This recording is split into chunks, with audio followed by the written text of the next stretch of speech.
Hi guys, welcome back to my channel. Today I'm going to show you how you can add a location, add Google Maps to your design in Canva. All you have to do now, you can open Canva. This is the Canva desktop version.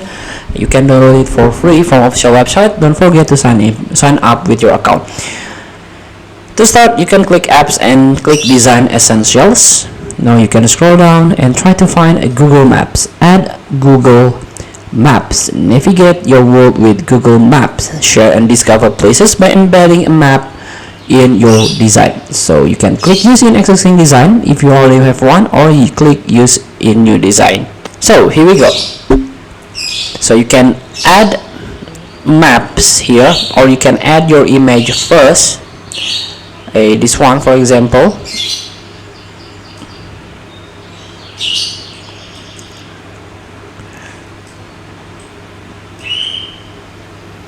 Then you can try to search the location.